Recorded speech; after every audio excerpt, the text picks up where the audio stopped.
All right. Welcome, everybody, to your Wednesday Vibrant. It's good to see everyone in the chat there. MS, Kyle from Tippecanoe Herbs, Peter Shell. Love you guys. Hope the new start time is working out nicely. Just feels right. Maybe it's the winter sun going away earlier, or it's being a dad and thinking, like, wow, 7 o'clock is way later than it used to be. But this feels good to me. Speaking of Vibrants, if you didn't catch last week and you're watching on YouTube, it is deleted. It has been removed for all the medical misinformation. You know, you can't trust me with that kind of talk. So you'll find it on Rockfin or Rumble or Odyssey or the audio RSS feed, iTunes, etc. If you're not subscribed in all those places, you might as well be so that you don't miss out on anything should we stop hanging out on YouTube, although I don't think that's going to happen. Hello, Jenny G, my beautiful wife. She's hanging out with our baby. That's been amazing. We're going to be talking about the Alchemical Crucible, the transformation of Maiden to Mother with our good friend Elise from Family Fungi. And I've been watching my wife do that very thing. It's been really incredible, complete identity shift in a super positive way. And Merry Christmas to everyone, too. This will be our last Vibrant for the year, which is weird to think about. I think we'll see Gabe later, so some last-minute weaves are definitely on the table. But Elise, how are you doing? Thanks for asking to come on. I'm really excited to talk to you again. Oh, yeah. Oh, I'm doing so good. Solvi turns 8 months today, so she's a real big girl. She is crawling and standing up, and she's going to be walking so soon. I'm really stoked about it. Jah was walking by his first birthday. Manu was not walking by his first birthday. And I think Solvi is definitely on her way there. I feel like she crawled outside for the first time today. We were all standing outside with the door open, and she just was like going so fast. She's like, freedom, I did it myself. Oh, man, I'm thinking my future involves a lot of baby proofing of the house because... Yeah, I remember like whenever Jah was first born, I was like, we need a baby proof, but I didn't know where to start. And then baby proofing like naturally comes as they grab for something and you're like, okay, nope. Like, all right, I got to do something here. Like our sink is it's like a commercial kitchen 3-basin sink. And the drain just goes straight into the ground and it's open. Like there's no cabinets or anything. It looks like if you were to walk into a kitchen in a restaurant. And so I'm going to sew a skirt for the sink because she keeps trying to go by the drain. And that's unbelievably disgusting. Like whenever she crawled outside today, I looked at her and she just had dirt all over her face. And I was like, you go, girl. Yeah, it's good for her. Those dragon babies are tough anyway. Oh, yeah. Year of the Dragon. There was a big kerfuffle in our family last night because my nephew, who's about, 19 months old, 20 months old, there was a fear that he had eaten a Christmas ornament hook, which then a whole bunch of other conclusions and actions were taken based on the foundation of that belief, but it ended up being untrue. He did not. Oh, good. Yeah, I guess he has metal in him, though, somewhere, because they tried to figure it out by taking it to my dad. He's a professional treasure hunter and metal detector. And so we waved his magic wand over the baby. And he was hearing something that made him think that there was metal in there. So then they go to the ER and, the guys are all like, he'll be fine. The ladies are all like, quite freaked out. But it was no big deal. He X-rays negative. Nobody ate a Christmas ornament hook, and they found the hook later. So I just chalk it up to my sister jumping to that conclusion due to pregnant brain because she's going to have a girl next year. Aww. So we're going to have a little Gemini baby girl in the family. I get to have a niece. That's so cool. No, there's nothing better than the baby era. This is amazing. So yeah, whether or not it's exciting for everybody to talk about this kind of thing, we're going to have a good time tonight. And the fun people are here. That's it. I always tell people, they're like, oh, how many kids do y'all plan on having? And I'm like, as many as God gives us. Like, it's the biggest blessing ever. It's completely changed my life having children. Like, and oddly enough, whenever I was younger, I was the baby. So I never thought about having kids. I never babysat. I never did any of that. So James and I joke that Joffrey was our first babysitting gig because he never babysat either. He's the youngest of his. He has 3 older sisters, and he's the baby. I'm the baby. And I just like having children was never on my radar. I was trying to figure out who I was and like I was just like having a good old time going to festivals and dancing and hula hooping, and like my future was never a part of my thought patterns. And then we got pregnant with Jah. And like this is kind of why I wanted to talk about this maiden to mother transition, because I remember after I had Jah feeling pulled in so many different directions. Like I didn't quite embrace being a mother. Like I was a mother, obviously, but I didn't embrace the archetypal part of the mother. I kind of thought that I could still be a mom and do all the things I used to do. Like I could still, I don't even know, like stay up late and do other things, or like worry about other people. I think that's more of it. Like I can still stay up late, but like I was still worried about other people rather than just completely grounding in with my family and like embracing being a mother and the slow seasons that a mother holds and how selfless being a mother is.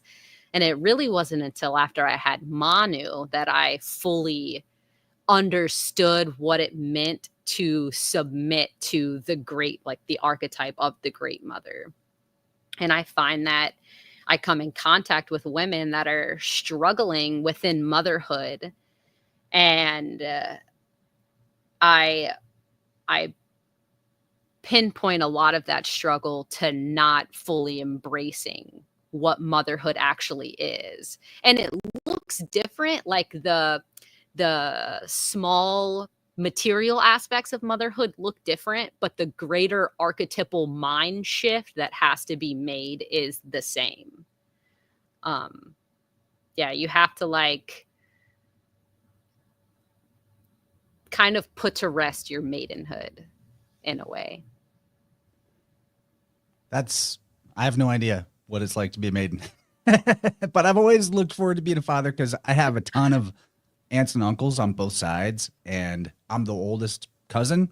There's one older than me, but that meant my whole childhood there were kids younger than me, even up until I'm a adult. So at the family gatherings and functions, I was the fun cousin that played with the little kids. So I've always just had an affinity for children, and I'm really enjoying the phase we're in right now as our little baby Gracie, although she's screaming a lot today. Can you hear her? Yeah, I can.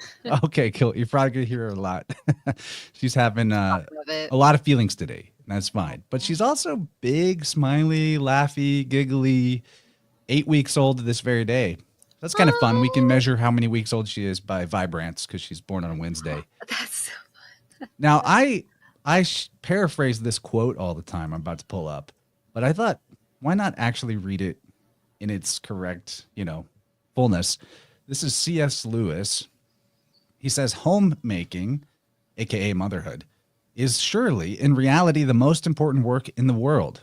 What do ships, railways, mines, cars, government, etc. exist for, except that people may be fed, warmed, and safe in their own homes? The homemaker's job is one for which all others exist. Yes, Jennifer says Gracie's practicing vocalizing. Thank you. But think about that. I mean, we get this. We're fed this line by modern society and feminism and all that says somehow you're less if your only job is to be a mother and homemaker.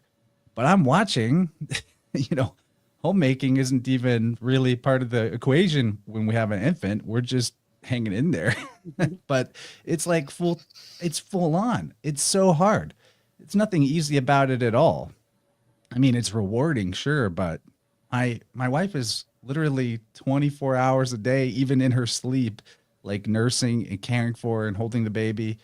And I do what I can to pick up some of the slack while also being our provider. But I'm watching this with a whole new perspective on the concept of motherhood. It's not, I feel like people look at it as if they're somehow doing something harder and more noble to have children and continue working as women. And if that's your path, I'm not, some people feel like they got to do that to make ends meet or their husbands don't make enough or what have you. I'm not knocking that by any means, but in some ways, passing off the baby to other caregivers or in the formula stuff that is the most popular option for feeding the little ones is kind of a cop out.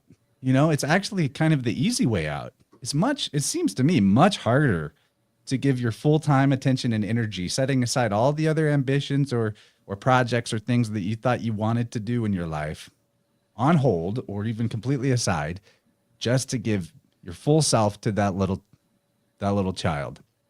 But I don't know what's more worth it than that either. I mean, it looks hard. It looks really hard. Yeah, it's great. And I think that but it is difficult, but through that dedication, you open up a whole new realm of expansion for yourself. So I kind of want to lay a foundation almost. So you're a maiden. Maybe you just got married and you're about to have a child. So then you're about to get pregnant. So you get pregnant and now you're in this liminal space where you're still a maiden, you're not yet a mother, but you're working your way towards a mother. You're not really a maiden. You're growing out of maidenhood. And then in pregnancy, women go through all of these feelings, whether it be emotional feelings or nausea or pain or uncomfortability. You go through all of these different emotions. And I think that primes your mind for the switch into motherhood. The uncomfortableness that you feel in pregnancy is laying a foundation for you to be more selfless. Why are you hurting? Well, you have more weight on you.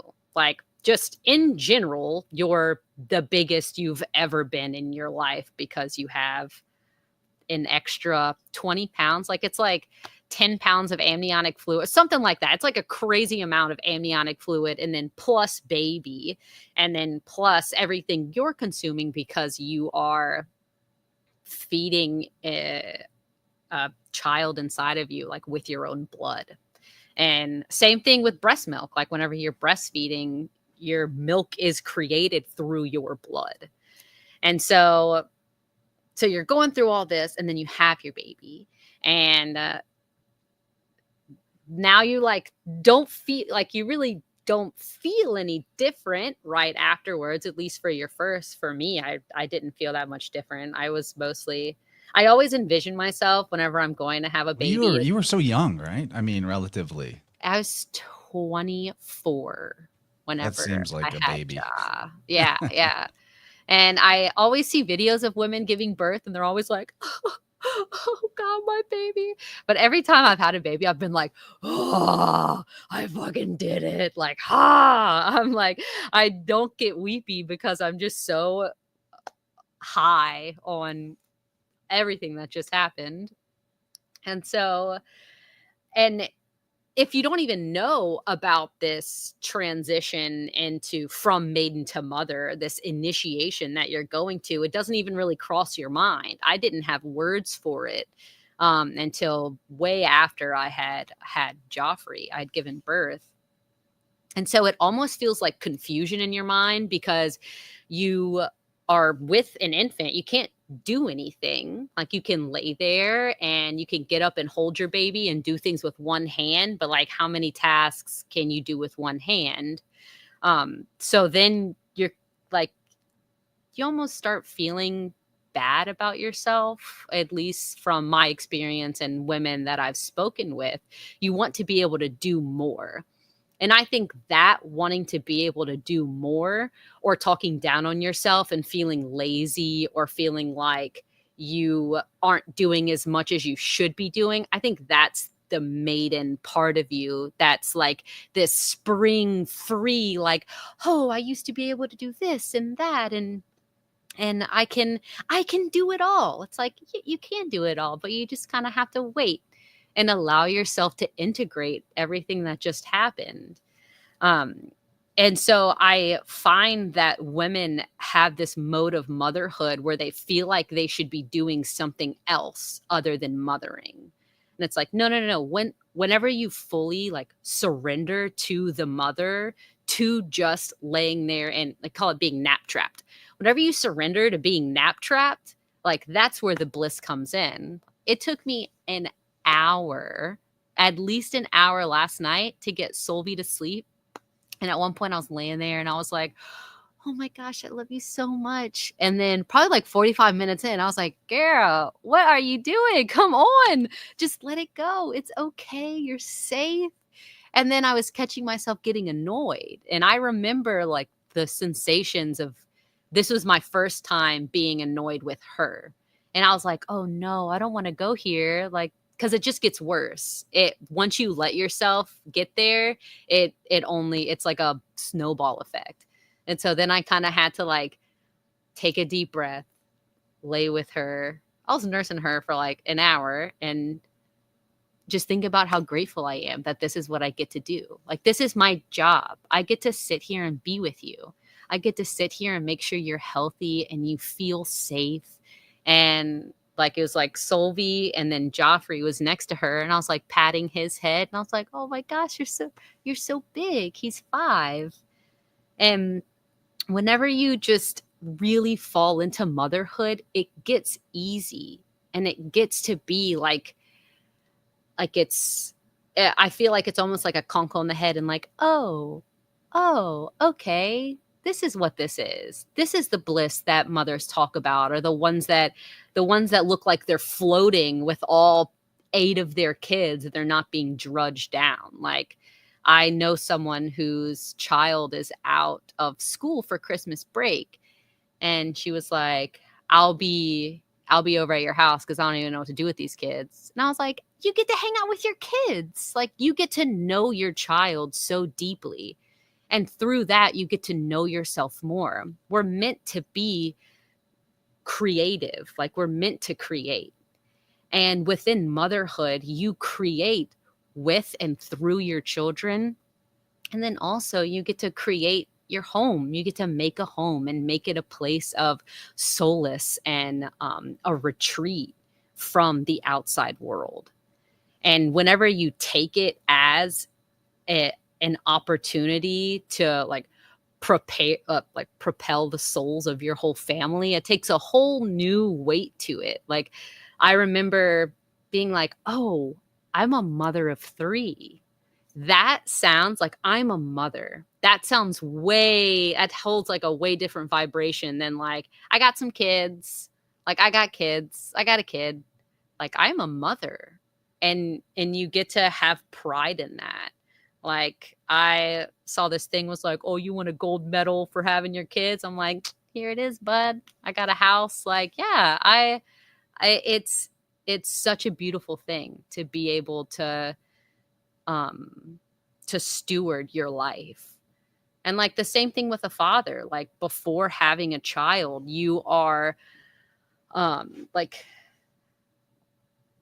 whenever you become a father, there's a whole new realm that you get to work within. Like, yeah, you were the protector, but now you're like, I am a protector. Like, I have these little beings that lean on me for safety and for laughs and for love. Like, I remember looking at my father as a child and thinking that he was the world and that he could do no wrong and that he knew everything. And now we are that. Like, I always feel like the stories of the giants, like the giant gods that people came in contact with. I'm like, we're the giants. Like, I hold my little baby and I'm a giant to her. Like, she doesn't even come up to my knee and she's just crawling around and I'm like, don't give me that leaf out of your mouth, and just like scoop it out. Man, I'm just sitting here basking in it, glowing in it. I know they say this all the time that, what's your life is kind of meaningless until you have children. And I don't really believe that at all. But there is like this energetic circle that completes whenever you're not just a son or a daughter, but you're also a mother or a father. And of course, getting to see, for me as the husband, getting to see my wife step into the motherhood role is incredible. I mean, I be honest, I feel like it's the greatest miracle that I could have ever received in life, because when I met Jennifer, she lived in Canada. I'm down here in Missouri. It seemed like such a long shot. I remember the moment, exactly where I was, exactly how it felt, where I was like having this conversation with God. I'm like, is it okay for me to want this? Like, I want with all of my heart and soul for this woman to be the mother of my children. How is this okay? Like, it's such a long shot. We gotta move countries. I have to woo her properly. We were early in it, but there's this strong instinct. I just knew, like, this is what I want. It was almost as if it wasn't so much a want, but like a vision. Like, I just had this vision that that's what it was supposed to be. And now here we are with the greatest miracle having been achieved. And it really solidified my perspective that this world is the plane of wish fulfillment. I don't know how else to call it. Like, I think that we're getting everything that we want is delivered to us, not like Santa Claus coming down the chimney, sometimes in ways that we can't understand. And we need to be very specific at our vision and our goals and all that. But, if I could make a living as a podcaster, that seemed impossible when I first started out, when it was first a wish. If I could become a competent biofield tuner, that also seemed like a long shot, because I had to teach myself how to do it and didn't go through training and certification. There's so many other what seemed like just small potatoes in terms of wishes up to this point in my life. But if I could manifest that one, or if I could receive that blessing, is a better way to put it than manifest. Now I've got my sights way higher, right? I don't know what I'm looking at with my sights higher, but I know that, like, I need to look way up. This is how it works. So that's kind of what I'm on right now, is reorganizing my vision for what I want to create and what blessings I want to invite in to my life for my daughter. Now it's all about really her. Jennifer says I'm very good at woo. So if we want to talk about the mother to maiden transformation as an alchemical crucible, maybe it would be fun to just riff on some of the stages of alchemy from how we think they pertain to the process, because then that's a fun way to talk about alchemy and teach people those steps as well, which of course begins with calcination. That's where something is burned until it turns to ashes. It's the whitening phase, representing spiritually the false identity or ego being removed from the inner self. I can't help but think, like, with the whitening phase is being the first step, is that like conception, because that requires, a whitening material separating from yourself. I don't know, but that's maybe more on the male side.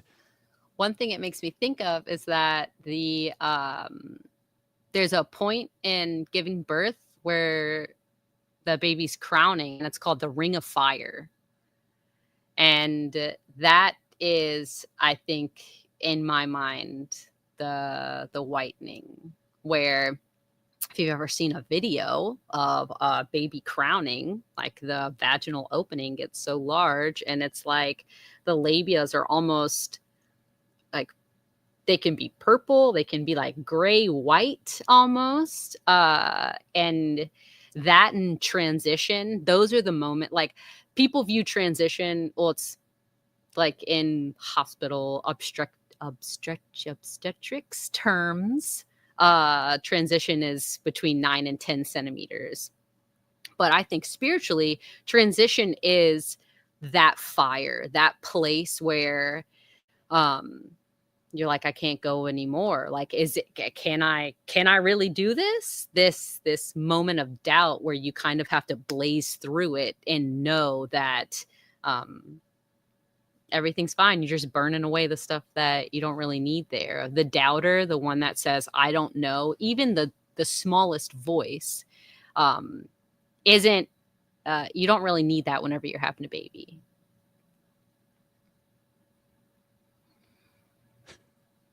Gonna be honest, I just spent, while I was listening to you, I was also looking at pictures of my baby. Nice. You could think of too, like the pregnancy process is kind of a calcination. I think that we could apply these steps maybe out of order to different parts of the whole pregnancy motherhood journey. That's the thing about alchemy, is it's a template for life and the generative power itself that is repeated fractally throughout all of life in the cosmos. But calcination, you know, something being burned to ashes to get a purified material, that's happening internally in the body, especially when you first start breastfeeding. I'm witnessing how, I mean, she's over the hurdle now, but it was like burning. The nips were on fire, and it's also creating a white material of the milk. Your blood is being transmuted into that. It's wild. That ring of fire moment was crazy. I've told this story before, but when Jennifer hit that point, she's like, I know what I got to do, but I'm scared. So I hit the giant tuning fork the only time I did during the whole labor, and walked around the birthing pool. Dong. I completed the circle, and Gracie just flew out. Not like that. It didn't sound like that. It's more of a splash. Anyway, the next step. Oh, go ahead. Whenever I was pregnant with Jah, I had crazy amount of morning sickness and nausea, not just in the morning, just like nausea my first trimester. And James and I had this meditation session type of jig, and we had a trash can, but my trash can was actually a box that our water filter came in, and it said purified the natural way. And whenever I looked at it, I just laughed, because I was like, oh, this is a purification process that I'm going through right now. He was the only pregnancy that I had that intense morning sickness with. The other ones, it was just like, I'm just queasy. I don't really want that. I was more of aversion. Rather him, I actually threw up. And then once I realized there's this purification process that has to happen in pregnancy, my morning sickness completely stopped. I never threw up again in any pregnancy that I had. And I think that that's part. Oh my gosh. Rejoice, everybody. Gabriel is here. Yeah. Oh my goodness. Big love, y'all. Gabriel Wolfslayer. Yes. And I think that's like a really big part of pregnancy, is this purification that you have to go through. And it one thing I've been thinking of is there's a concept called Tapasia, the straightening by fire. And you have to get raked through the coals at some part in your psyche in order to be like, oh, and to see it, first of all, to see your shortcomings, I guess, to see the monkey mind playing tricks on you. And then once you're able to see it, you can deal with it. Like, oh, I'm just being like, I just need to purify myself. So then it becomes, then anytime whenever I realized that, I think I had thrown up a couple more times that night, but I imagined myself like a mama bird feeding her baby birds. Like there was no resistance to it. I was just like, huh, and it was just coming right out. And then you just realize that everything's okay. So if the ring of fire, about to deliver the baby could be calcination, it's interesting that the next step is disillusion. So seems like water birth is the most, I don't know, ancestral, ancient, and obvious way to do it. Like Jennifer, she needed water during the labor. Under a shower head, then get in the pool. Seems like it helps so much. I mean, water has that healing capacity to it as well. So disillusion is where the ashes are dissolved in water. plunge into the unconscious. That could be kind of baby's step coming out into the water. And then the next step is separation. So now mother and baby get separated. The cord is cut, all that. And in terms of spiritual alchemy, that would be the energy that is gained when we release, break down, or resolve or quit other habits. And I mean, you don't really get a choice as a mom after the dissolution phase. Separation is inevitable because like you're not going to be, you're in bed for a good couple weeks minimum just to heal from that process. I mean, it's been 2 months basically, and I think Jennifer's just now not feeling the internal wound so much in the womb. Not to turn people off from having babies, but it's man, you don't know it till you see it. You don't know how significant it is. And then everyone you look at, you're like, yeah, you came here this way. Everybody got here this way. It's kind of crazy. Gabe, I want to let you get in, buddy. We're so glad to see you. Welcome to Vibrant. It's wonderful that you've blessed us with your presence here for the, I think, last one of the year, unless I get bored on the last Wednesday. I don't know. It's like it's New Christmas. Year's or New Year's Eve, right? Is also Wednesday. Mm-hmm. Yeah. So what's up, buddy? Good to see you. Thank you so much. Yeah, much love, everybody. Tomorrow is my daughter's birthday. Yeah, it's so synchronous that we're having this meetup of to honor the matriarch. And I gave her the name Lyra many months before she came into the world.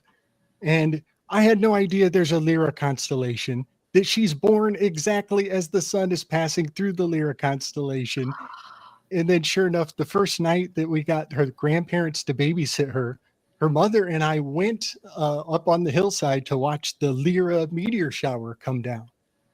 And it was so synchronous that she, I tested the name on her in the belly, put my ear up to the belly and I said, Lyra, and I got a big kick in the head. And I was like, all right, that's a capoeira confirmation for me. The mystical confirmations are so numerous. Man, that's beautiful. Yeah, the sky clock star map is never wrong. That's super cool, dude. It's really amazing. Yeah. We got this cool confirmation from Jennifer's aunt having a dream that our baby was named Grace before we told that part of the family that we were thinking about that name. So that's like really specific. There was a bunch of dream announcements with our girl. She's absurdly psychic. Beautiful. Yeah, name magic is amazing. And what's amazing about it is it's always in hindsight. Name magic always comes with all this context of time that you were like, I had no idea what I was doing. I'm looking back in retrospect and I'm just like, there's something guiding us, particularly around names. Yeah. So we've been hesitant to do this, but I just she want to really give lives up to it. 22 is the. Sorry, you were frozen. I thought you were done. Continue. All right. Yeah. So yeah, I'm tracking the meteor showers, and sure enough, the Lyrid meteor showers kick off at 4:22, and I start the major meteor shower tracking. That's the first meteor shower. That's the beginning of my 20 major meteor showers. So it's just it's just so fascinating. I thought it was cool she was born under the Lyrid, but then I start studying the meteor showers, and sure enough, she is the initiation point. She's the rite of passage to begin the major meteor showers that I'm obsessing over. Yeah, she's 16? Not yet. No, 15 tomorrow. Okay. But I can't wait for someday for her to be interested, so I can be like, look how magical your name is, child. Look how magical it is.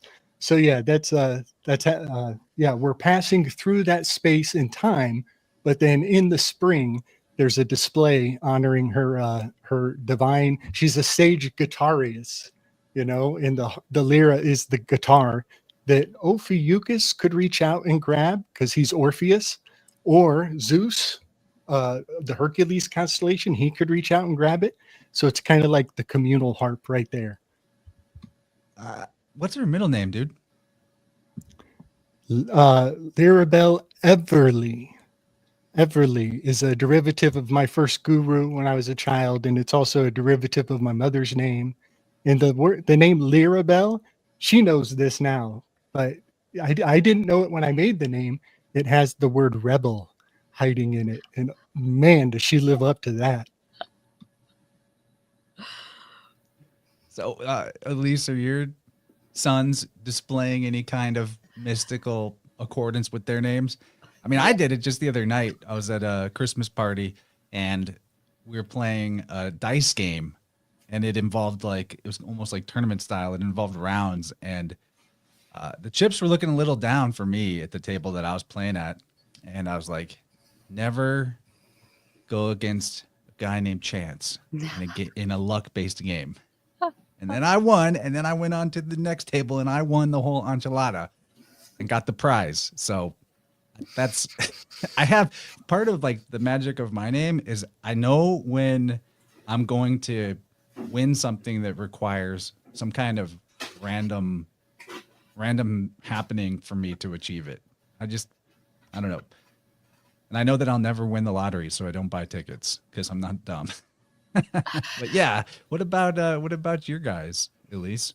So Jah, whenever we came up with Jah's name, we were listening to a lot of reggae at the time. and I was like, oh, Jah, I really like Jah. Like he came into our lives in a moment where we needed that God essence in our lives. I was like, well, I don't just want to name him Jah. And then we're actually standing around a bunch of other people and we're like, Jah free. He's free. And I was like, damn straight he's free. And then I was like, okay, I don't want him to have Jah's first name freeze his middle name. I don't really like that. And then we were talking to someone else and they were like, oh, you're having a son. I don't know how the guy brought up the name Will. And I was like, oh, free will. He's free will. That's it. And so we're like, oh, we'll name him Jah Free Will. And I'm not going to say it was a mistake because I love him, but man, oh man, does he use his will. He is I remember one time he might have been 2. He was like, you can't control me. And I was like, oh God, I know I'm not trying to control you. Just please don't jump off of that, or come on, guy. It's good. And I'm excited for, as he grows, he expresses so much of his will. And even if it's a game and he's trying to make people play the way he wants them to play, and if they don't, he just gets upset and walks away. But he's like, come on, guys, this is how it goes. And and then Emmanuel, he's just he's so sweet. He is just the sweetest, cutest, squishiest little thing ever. He's adorable. Right now, that's really all. Anytime anyone looks at him, they're like, man, he's just so cute. He is. He just wants to help and wants to be a part of it. And and then Solvy's she's our little sunshine. Someone was like, oh, look, it's like you brought the sun. I was like, I did. Her name's Solvy. So we've been hesitant to do this, but I feel like this is a good gift to everyone who came to the stream today. And I don't know how anybody would get 42 minutes into this kind of a video without being totally good vibes and good people. So we're gonna gift you with a little, show and tell of our baby girl, who we've mostly kept off the internet. I just can't help it. I'm so proud of her. She's so beautiful. Okay, I gotta say, my next video is all about the number 42. That is so synchronous. You just said that. It's coming out after this, y'all. We're at 42 minutes in the stream, 42 right now. 42 minutes, 42 seconds.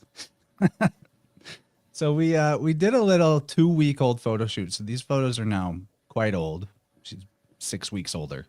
But this is what she was like when she was a fresh little newborn. Oh my god. It's just too much. Too right? much. It's so too cute. much. Oh man. So proud of that. Look at her little bear. There she is. Little feet sticking out. You guys, somebody's gonna super chat for this. I know it. Oh, Jennifer's coming in here with her. Yeah, sure. We'll show her the current Gracie. Yes, Gracie. Hello. That's Oh, another I one of love those this. sweet photos. Oh, this is my favorite. It's too much. This one's too much. Gosh. Yeah, she's very beautiful. Yep, there she is. But mommy just brought her to me. So come here, sweetie. Give her the Let me show you mic. to our people. A little sensitive today. Oh. I don't want to be on the internet right now. Oh my goodness. She's so sweet. Mwah.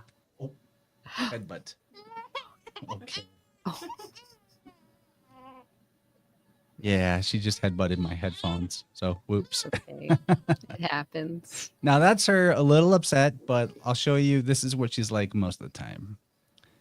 This little clip, and then we'll get on with business. This is business. This is serious work right here. Oh, it didn't load. Let me try that again.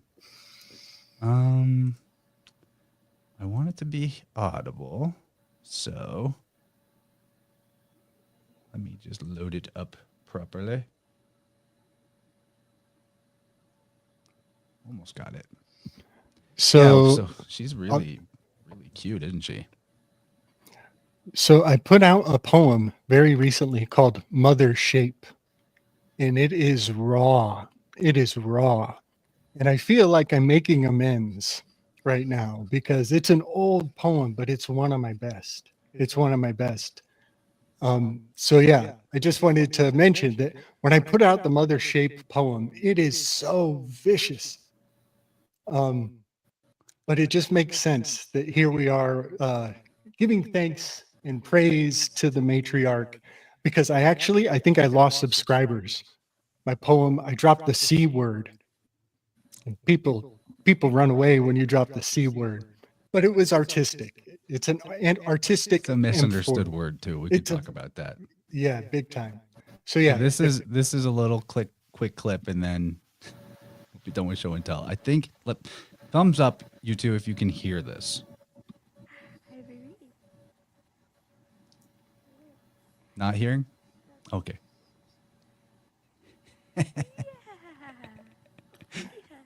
Her little laugh. I love it.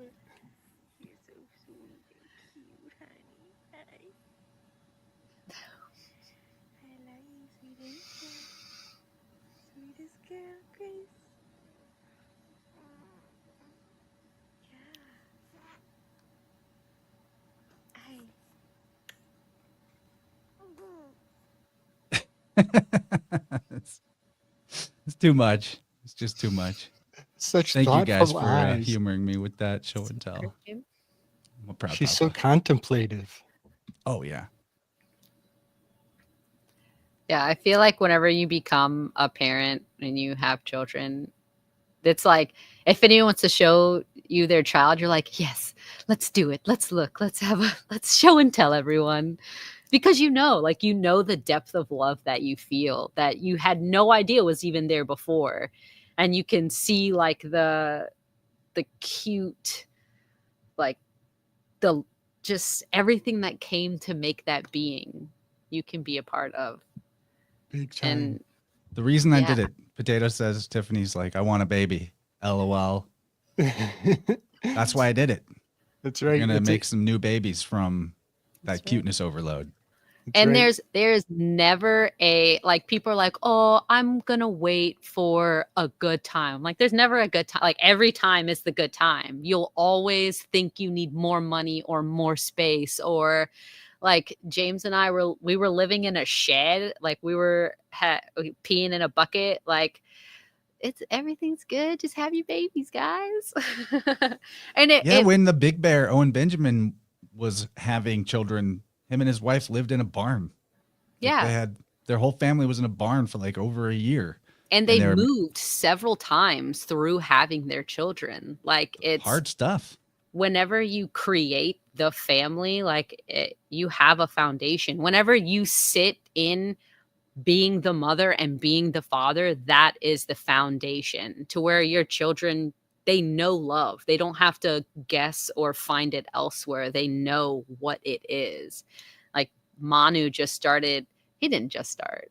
It is probably like maybe 6 months ago. I don't know, but he has a lateral lisp. So instead of like, it's like, and he's like, I love you so much. And I'm like, I love you so much. Oh my gosh.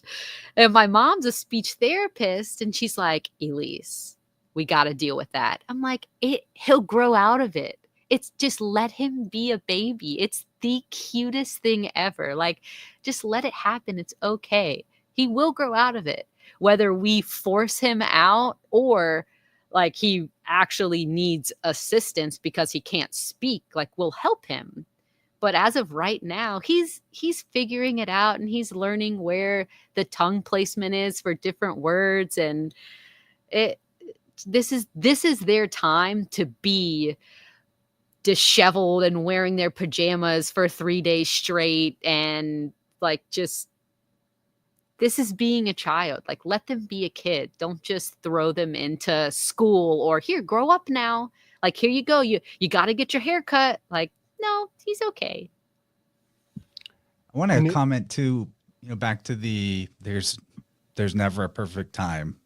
It's always going to have challenges. Think about, I'm sure everybody alive has many moments in their memory banks, unless they're just intentionally ignorant, where whatever hardship was going on or whatever deficiency or whatever need was met in some kind of blessed way, like what was needed just shows up. That, you're still here. You've lived this whole time. You've made it this whole time, despite whatever challenges. And God provides what is needed when it's needed in the way that it is best for it to be provided. So why would you think that doesn't apply to the children that you bring into the world? It's like, you got to get over it's up to me, I'm doing it type of mentality, and realize this is God's child. I'm the steward of this child. And so, yeah, maybe it's going to come through me and through my actions that the needs are met for the child, or whatever the blessing is will be given to me so I can then pass it on. But for me, I just early in the process threw out the idea that it was entirely up to me to make sure that everything was perfect and provided for, and see myself more as like a conduit for that. And that's how it's worked out. Whenever I was a little deficient in providing for my family, something shows up right then, right when it's needed, some gift or some opportunity. And it's just up to us to be clear channels for it, not to think that we have to do it all ourselves. That's way too big of a burden, and it's not true. Right. I'm thinking about Manu with his speech thing. It's actually a wonderful anode cathode to your mother being a speech therapist. It almost indicates that there's a healing that she gets to play a part in, and then that mending between her and him will be something he pays forward in the world. That's so fabulous that, it's like a little match made in heaven. These, even what looks like a deficiency now becomes a strength down the road, big time. Yeah. I like that you're letting him figure it out too, because kids internalize even what seem like little things to an adult, such as there's something wrong with your speech, you need therapy. And there's a big difference in how that's internalized for a 5-year-old versus a 8, 9, or 10-year-old. Way big difference. If it was me, just with the way that our first 7 years are so formative on our identity, more strongly so than the rest of our life, if there was going to be some kind of correction on that, I would probably wait till after the 7th or 8th year at minimum, because otherwise you're not even giving them time to figure it out, and you're creating that story of like there's something wrong with you. I'm not knocking parents who have done that. Parents, the life of their child is up to them. Just put that as a disclaimer on the video. Tiffany's like, what is tuning a pregnant woman like? And I'm glad you asked that question. She asked, do you feel two separate biofields or do they mesh? And this is a good time to say that we actually don't tune pregnant women. It is contraindicated to do that because a full-fledged biofield tuning can invite the body to kick off detoxification processes or uncomfortable integrations that is not necessarily the best for the baby in the womb. Now, I don't think that something to be scared of if like you've played with tuning forks while you're pregnant or whatever. I once actually had a tuning client and found out after the session that she had twins inside of her. And I was like, oh, I wouldn't have done this if I knew that, but I just had faith that it was supposed to happen, and it was all good. She was fine as far as I know. Didn't get any bad emails back or anything, but yeah, we don't do that for pregnant women. Generally, it's not recommended other than like maybe little spot triage tunings, like a headache, use a sonic slider on it or things like that. But yeah, that's the answer to that question. So that lateral lisp is going to give him a real strength with the Portuguese language. And there's a lot of great Portuguese music that's going to resonate for him. And he'll be way ahead of the class on picking up on that one. Yeah, there's some cultures where they talk that way on purpose. That's the right way to talk. It's funny. Jah had a little speech, like he mixed up his T with V or B or something like that. And my mom did therapy on him.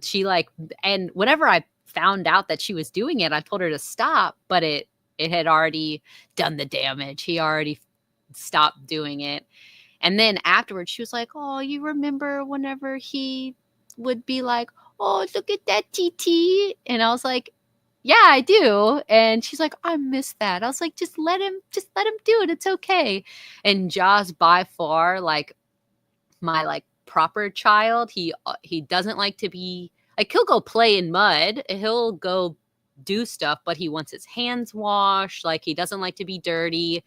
He just stops wanting, like, he's like, I don't want to wear shirts with stains on them. And I was like, well, buddy, you go outside and run around in a creek and play in mud. Like, I don't know. I wash our clothes in baking soda. I don't really know what to do about these stains.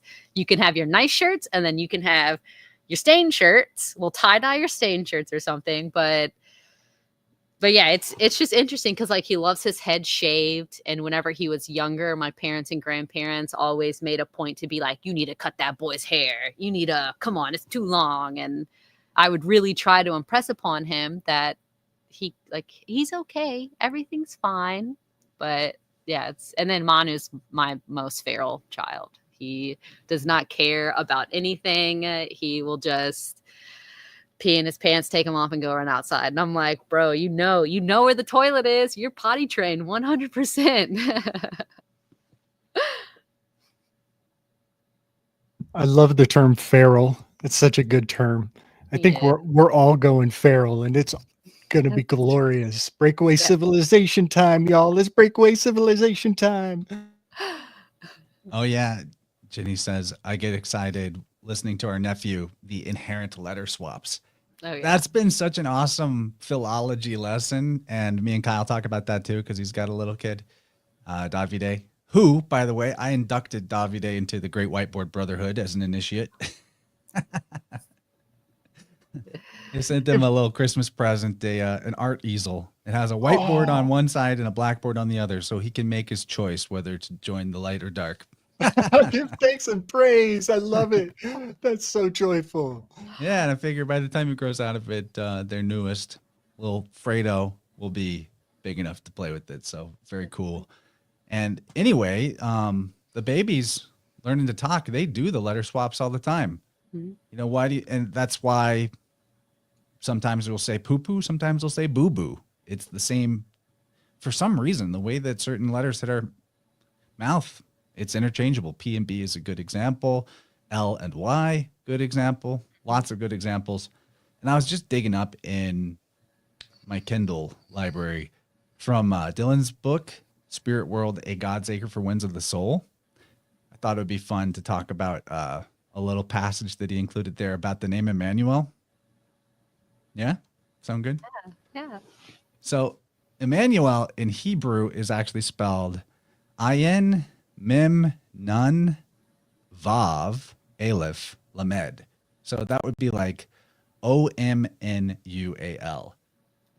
So it doesn't actually start with an I in the Hebrew. It starts with Om, which is pretty cool. He's Om Manuel, right? And then he goes on to say, with the through philology, Om is also another form of an, as in like the year, annual. This would make sense of the all-encompassing knowledge of God contained in the word omniscient. Note the emphasis on the virgin, not a virgin, because it's not just any virgin. It is Virgo. What he's talking about is the emphasis on the virgin is in the Hebrew, the word for the virgin is olme, which is ayin, lamed, mem, hey. So basically, it's got the word for the virgin in the word Emmanuel, Omnual in Hebrew, which is pretty cool. I mean, that kind of... Go ahead. Can I take it to the next level? Please. The omen of Yule. Yeah. In 3 more days is the Ursa Major meteor shower. The omen of Yule time is going to be a meteor shower coming out of Ursa, and what's right under the tail is the Virgo. I can triple confirm. I can totally triple confirm that. Well, the Virgin is the omen of Yule time. Man. It's the stellar omen. Buddy. Wow. It's pretty cool. There's a meteor shower at the time that the Virgin is giving birth, y'all. And then just a month after that, on January 21st, is when the Eta Carinid meteor shower has a homunculus inside of the keel of the ship. And the inside of the homunculus is a baby homunculus. And that rains down over Inauguration Week. What's Emmanuel's sun sign? He's in Aries. Oh, sweet. Yeah. And he has definitely hit his head a lot. He's a very headstrong little boy.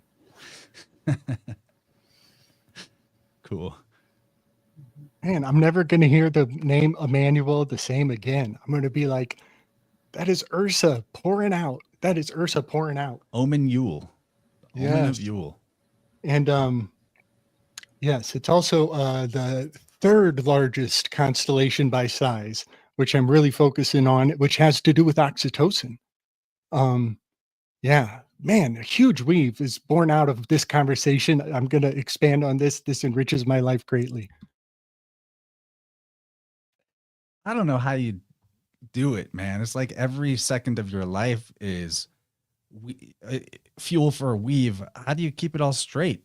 Seems like you're just nonstop.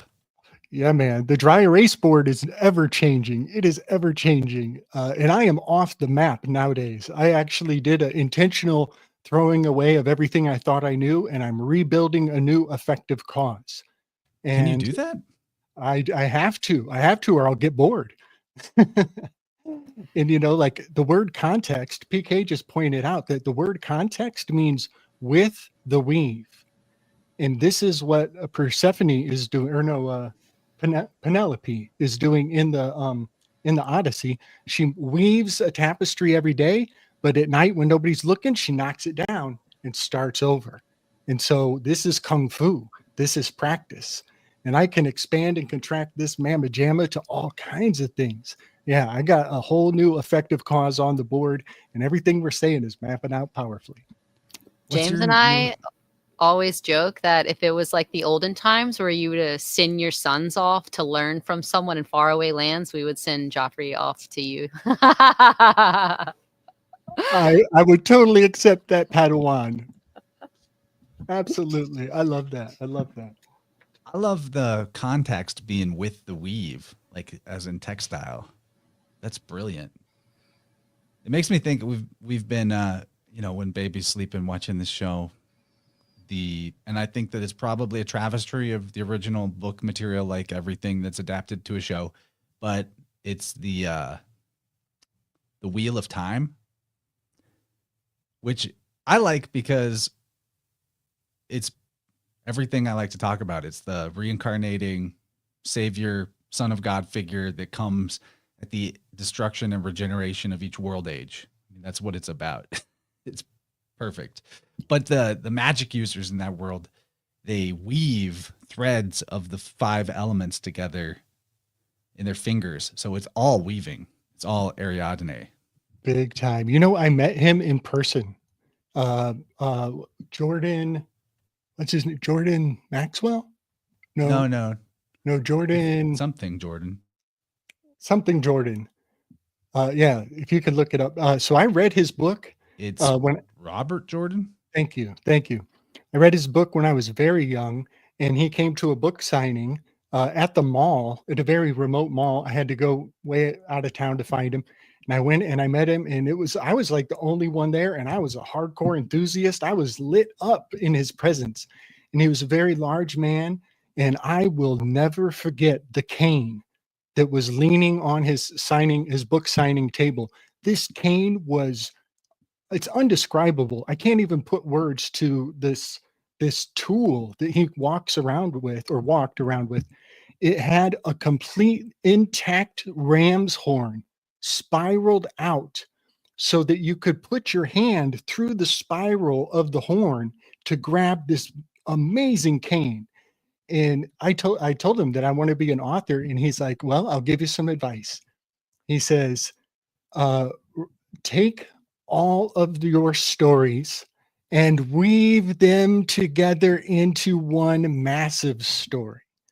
And ever since he said that, that's kind of how I live my life, But then I look back on his work and I just realize he's got Dune in there. He's got sand ninjas. He's got so many and even the sand people, they do a dance of the spear, and they need drums to make war. They are dance warriors, and that's my capoeira calling. It's so profound. So yeah, I actually met him in person, and I kind of take his life advice to heart. That's amazing. I'm glad I brought that up because somebody listening needed to hear that. Take all your stories and weave them into one story. You're the king of that. Yeah. Yeah, that's a great series too. They didn't hold out. They pulled all the stops and they went all in. Like the special effects, it's probably one of my favorite. I got to go back. I think I'm only a few episodes in. Thanks for reminding me, Chance. Yeah, and it's your name too. The wheel, the chance, the dice. The one guy has the dice. Oh my gosh, I'm going to go watch it and I'm going to find us in the movie. I think I am going to end up finding us in the movie. You be the gambler. I'd be the wolf guy, and Dylan is probably the main character, Rand. No, I want to be Rand. Don't make me be the dark gamma male. How dare you? Okay, I'll let Elise back in. Getting off subject. The weaving your stories together really hits home for me because a lot of the times we could be like, oh, this was part of my story, and then now I've completely changed it to a different story. It's like, no. Can you zoom out and see how it's all playing for you? The most profound thing I've heard this past year was like appreciate the life that you steward. Like you're just stewarding this story, this life, this tapestry. You're not, you can weave within it, but this is something to take care of, not something to just take control of. Well said. Very well said. I'm kind of low grade obsessing over the story of Hercules right now. The episode I'm putting out tonight kind of puts context to it, but my Hercules has a part in the story that Zeus sneaks him in as a baby. Zeus has him as a baby swaddled up, and he sneaks him in to steal the breast milk of Hera. And Hera wakes up and she's like, "What is this baby doing on my boob?" And in the classic artistic depiction of that moment, in the negative space of Zeus's arms framing him up to her breast is the shape of the Ara Altair constellation. And I have seen this done. The negative space of classic art, they are putting constellation shapes in the negative space where people are not are not looking, so it's sublimated even more. And this is the moment when he is altered. He becomes divine. And it very much fulfills my theory that the placental transmission onto the baby goes through the breast milk to alter, to make divine children, maybe super soldiers for the feral breakaway civilization. Wow. Yeah, like just in like breast milk, like, oh, they got a goopy eye, squirt some breast milk on it. Oh, they have a cut, they have a rash. Like, it is, I've known grown women to put breast milk in their eyes for an eye infection, and or put it in your ear for an ear infection. Whenever I had my ear infection, that's one thing someone told me to do, was to put breast milk in it. So it is and there was a guy at a college here, and I know someone that this man was paying to pump milk for him because he was a professional weightlifter. So Whoa. it's got, like, breast milk is it's the milk of the gods. That's what's up. That's what's up. And you know, some cultures do breastfeeding circles so that the children get like the full community of immunity, the full immunity of all of those mamas. You know, I recently went back and I rewatched the one of the last Star Wars with Rey, the female Jedi, and I realized I think sorry. I do it for the people. I sacrifice for the people. I do not enjoy it, I swear. But because I've read Plato's Republic, I have to go back on everything I thought I knew. And I have a penetrative lens like none other. And in that film, she's a scavenger. That has the word Avenger in it. It's going to be the new. That's a trick. That's a word going forward. Keep your ears to the ground on scavenger, y'all. But she is working and scavenging equipment from these ships, and she's getting paid in formula. Her payment is formula, and so she's living in low nutrition. And I'm realizing that I think that under the subtext, they're casting shadows of doubt that are the parts of the Plato's Republic and the Timaeus. They've cast these shadows of doubt. And now I can see them through the film. I can get over what is lame and I can find these fascinating nuggets. But yeah, she is living off of formula for and she's addicted to it. She doesn't want to go on an adventure. She's locked in the dweller on her threshold keeps making her want to go back to this desolate wasteland. But there's all this nutrition out there.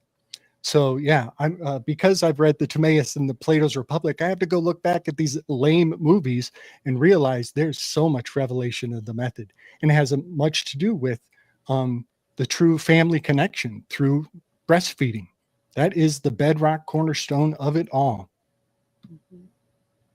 I got really annoyed when we received a package the other day on my doorstep. I was like, what's this? I don't recognize the sender. Wasn't expecting this. Open it up, and it's formula. Like, somehow these formula companies found out I had a baby. They're sending us formula coupons to get more. A bunch of other bribes included. Yeah, I couldn't believe it. I was so offended. Yeah, dude, because Rey finds out that she's the daughter of Palpatine.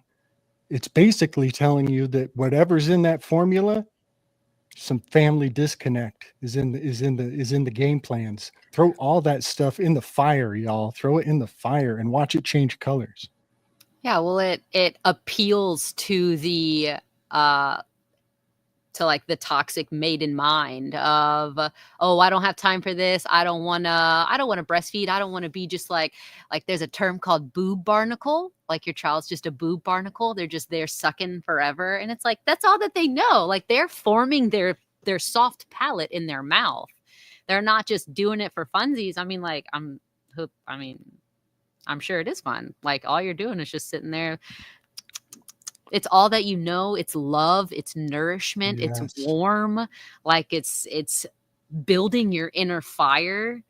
And with formula, it's soybean oil and whey isolate and just the sugar, like just the fortified vitamins. I mean, the ingredient list is like this long, and you're just absolutely destroying your family with it. Because I mean, there's some people, and like there's some people that are like, oh well, my baby needed it. There's other ways than just the commercial formula. Like Weston A. Price has a really great baby formula recipe, but people, anytime I brought that up to women that are like, oh, I feed formula, and I'm like, oh well, you can try this. Like you can get goat's milk or cow's milk, and then you kind of like fortify it with like vitamin D, but it's all these natural supplements that you put into this milk. And so many times women have been like, oh, but is that safe? Like, I'm really scared. I don't want to mess my baby up. And it's like, okay, so something natural, like just cow's milk or goat's milk that you're adding different vitamins to, that's more unnatural than a powder of formula. And it's like, oh, well, there's not a lot of research on it. Like, of course not. There's very little research on natural remedies for pregnant women or children. Because why would you do that when you can just like toss some formula and like just stick them with something? Right. You know, a while back, this is an old weave with Paranoid American, Thomas Homunculus. He was talking about cute aggression. I was like, what is that? And he says, well, some mothers, they say that when they see a baby, they want to eat it. And I was like, oh, that's weird. But then I have the terra preta. Cuteness aggression affects men too. Interesting. Well, I see my baby and I'm just like, I want to bite your foot. Yeah. Not like hard, but just like, yeah. I think this is evidence that the placenta should be eaten. I think we have a starvation. We are living in a time of famine, that the transmission of the placenta through the mother into the breast milk, that is how it should be.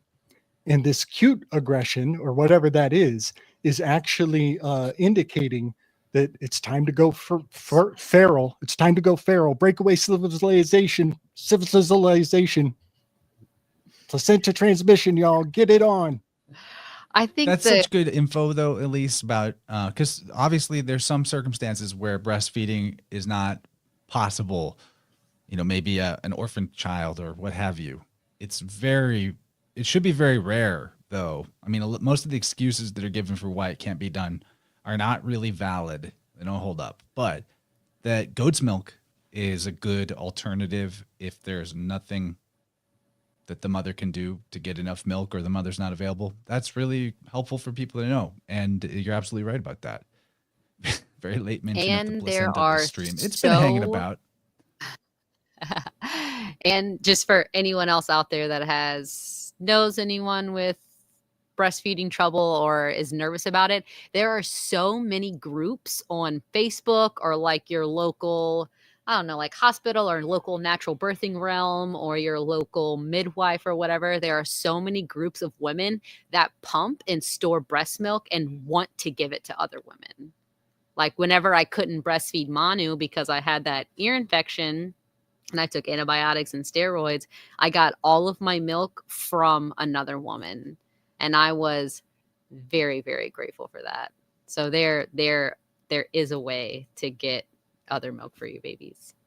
Yeah, exactly. Or as they're saying in the chat, Stacy, what's up, Stacy? You could get a wet nurse too. I mean, it's the symbol of abundance is breast milk. There's nothing more symbolic of abundance than that. Plenty.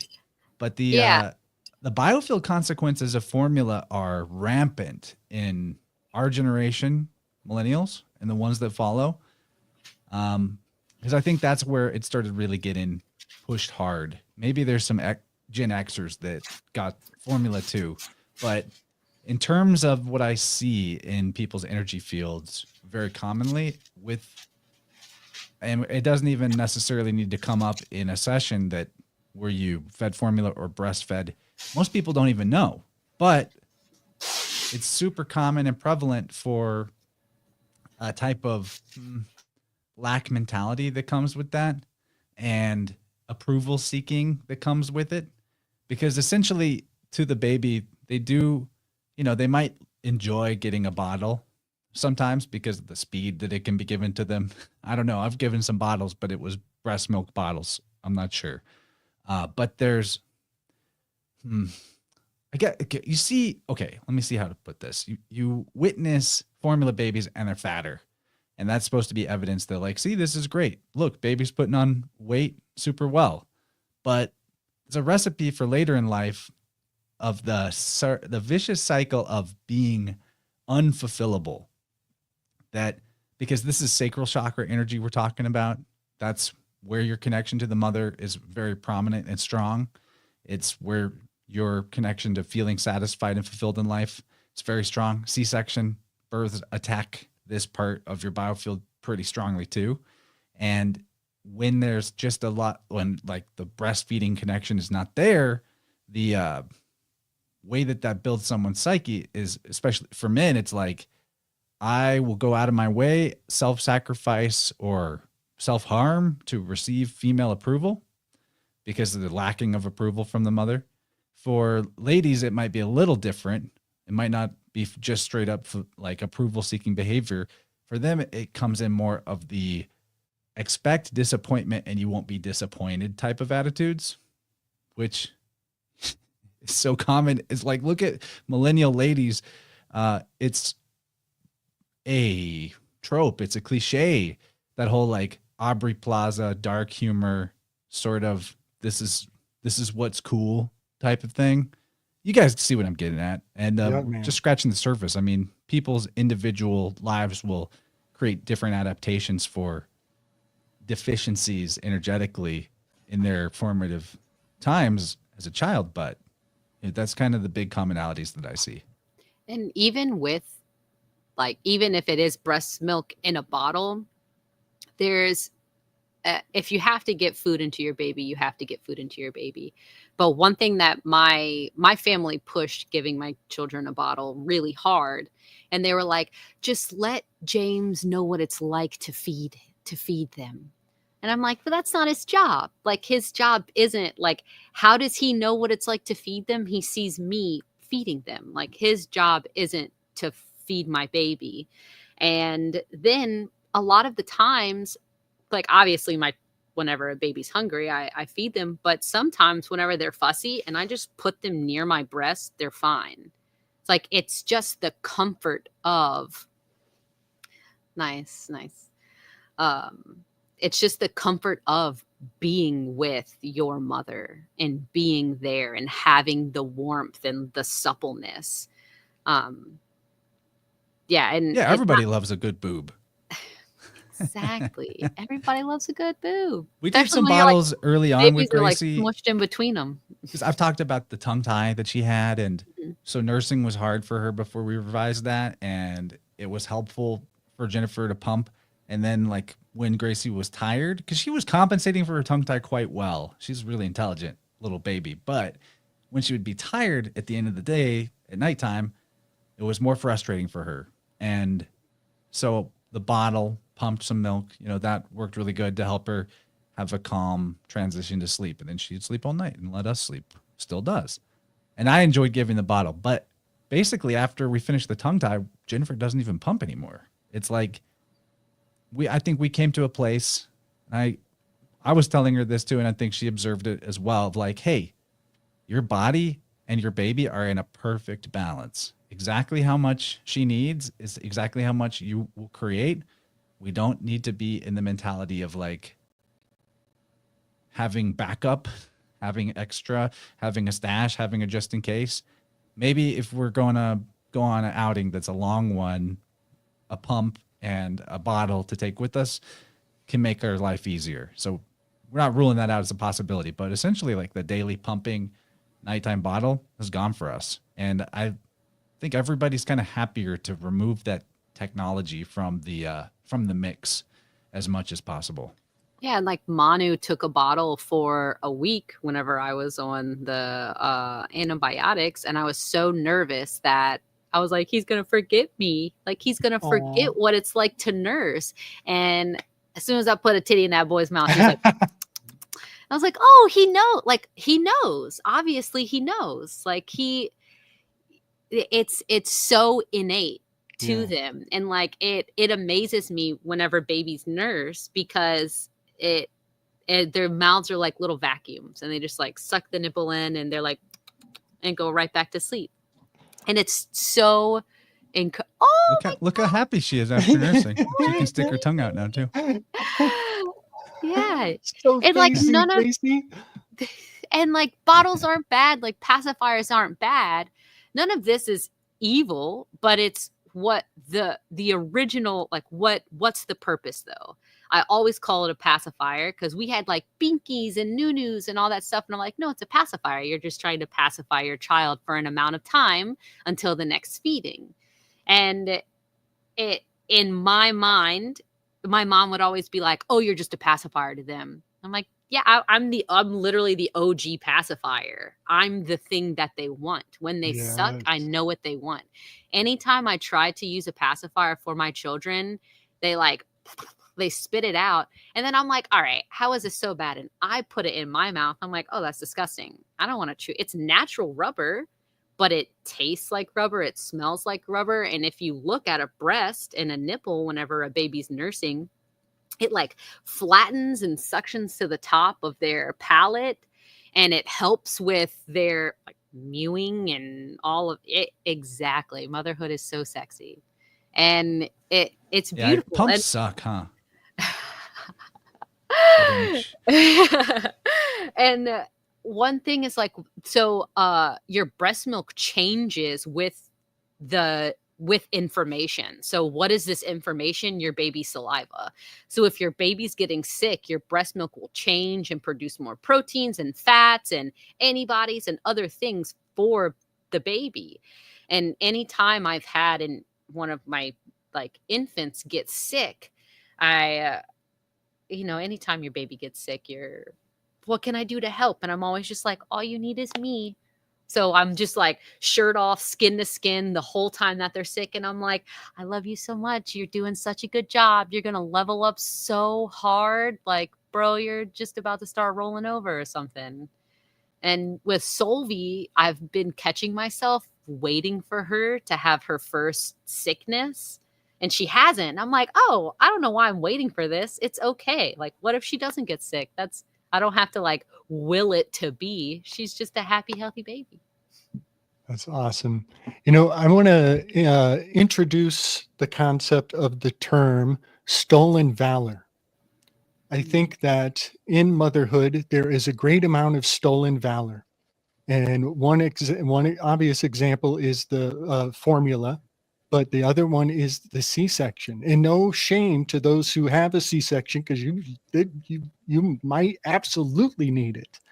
But a good word to just put language to that missing dynamic is stolen valor. And I think that the removal of the placenta from the whole equation is also stolen valor. That is then supplemented by the state ID. You know what I mean? And it's in a fascinating way, that connection to the state, the giver monster, as opposed to the giver mother. And another thing that I just wanted to share, my father used to get ice cubes and my daughter all the time.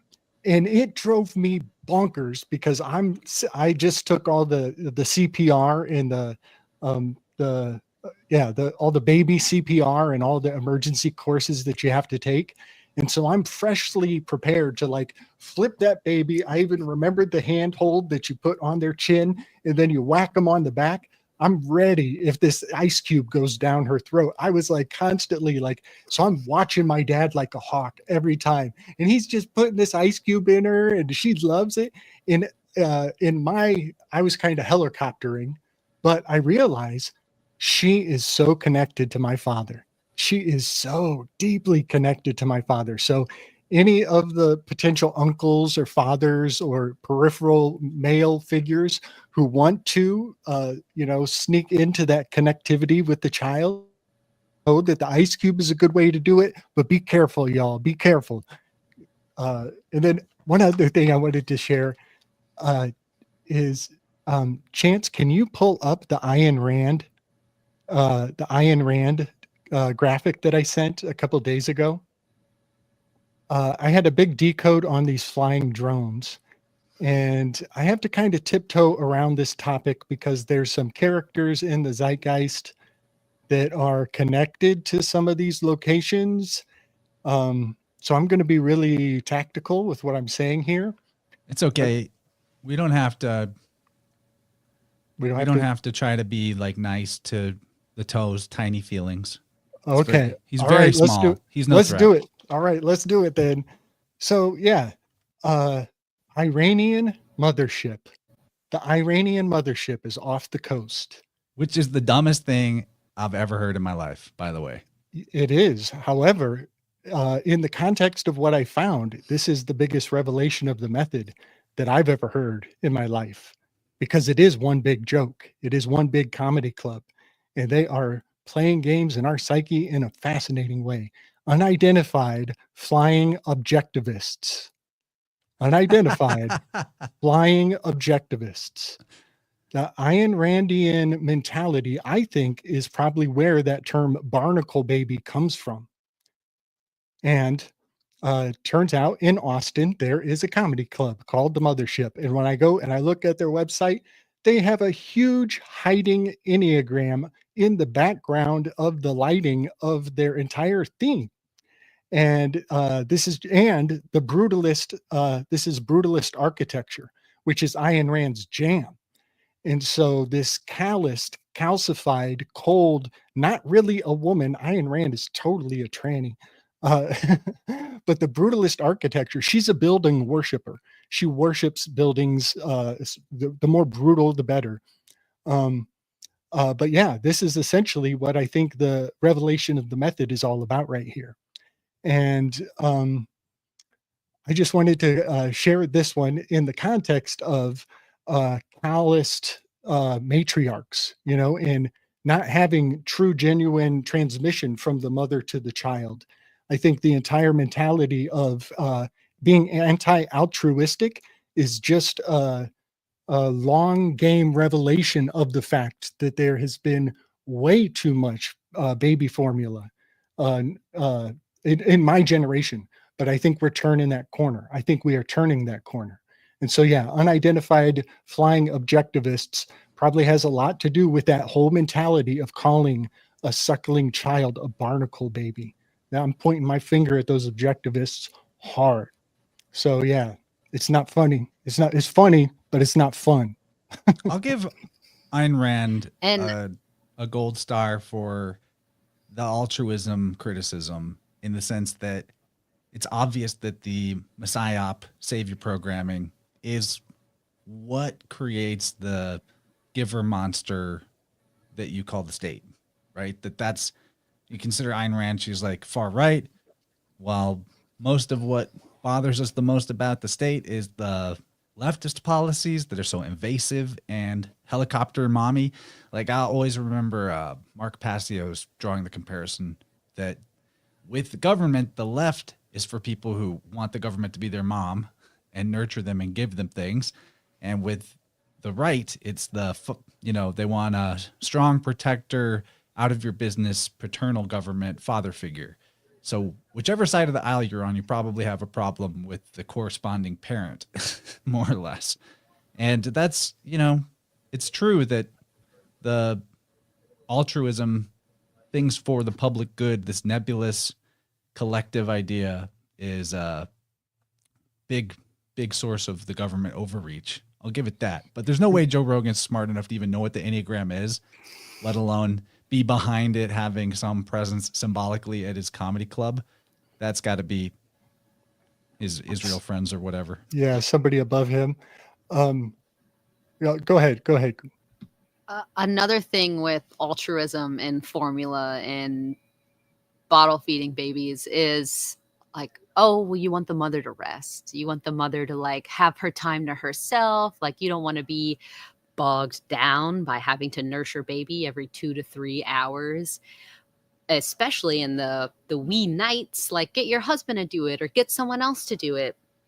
And I think those times of I know that those times of late night sleepiness, you're tired, but your baby has to nurse, you're waking up all the time, where your mind gets, it's almost in like a dreamlike state. And it's beautiful because you're seriously able to just like lay there with your child or bounce your child or rock your baby, and you're sleepy, your baby's sleepy, your baby has no idea what's going on. But if you can reach that state within motherhood inside of your own mind and psyche of just like, oh, wow, it's just me and you tonight. Like it's just us. It becomes blissful rather than a chore that you have to do. And I like whenever we were talking about alchemy and how the different stages of alchemy can be pointed to, postpartum or birth or prenatal, like you can put them in either way. I feel like the initiation from maiden to motherhood is something incredibly constant.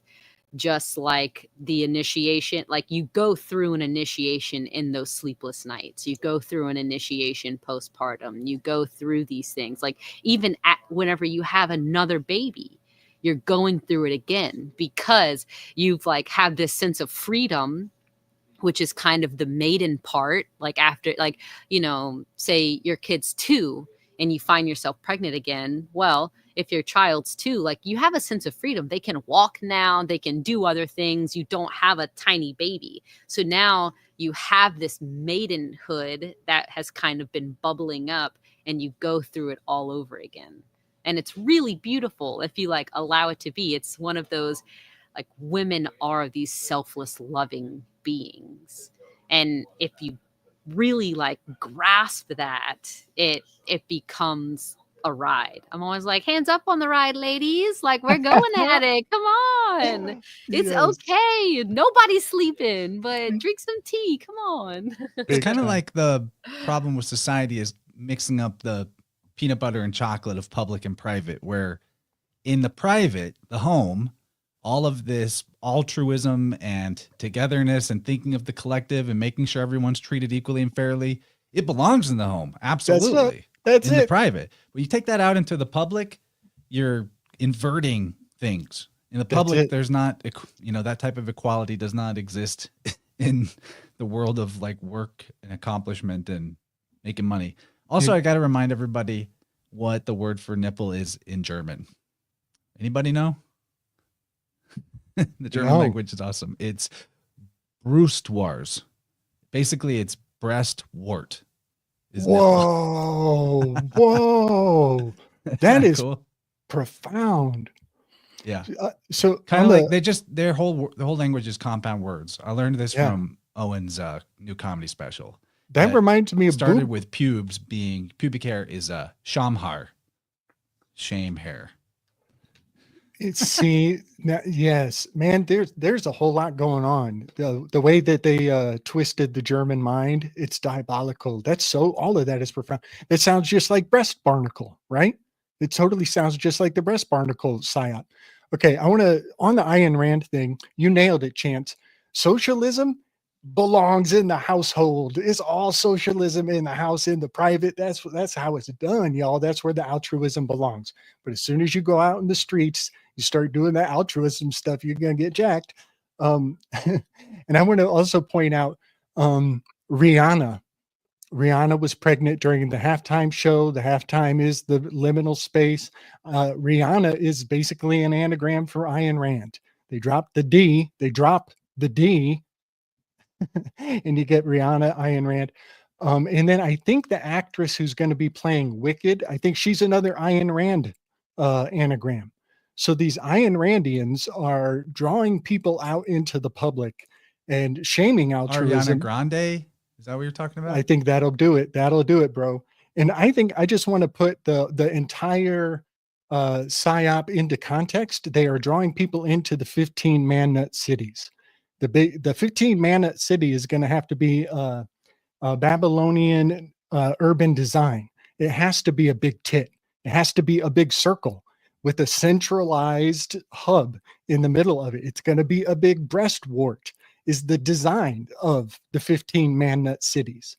And so I just wanted to put in context that I think the nefariousness of the Ayn Randian anti-altruism is playing into 15-minute cities. And that's why I think it's nefarious, because I learn a lot about Ayn Rand and what not to do.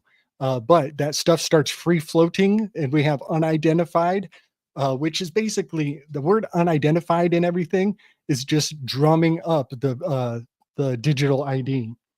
And also sex in the city, sex in siete, sex in the city. This is estrogen. This is testosterone.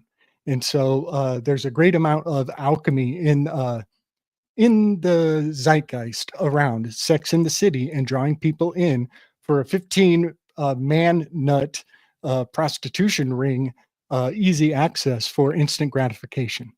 That is what I'm pointing my finger at when I point at the comedy Mothership and Ayn Rand. It is all drumming for the 15 man nut cities. And yeah, just keep your ear to the ground on that, because that is the game, the way I see it.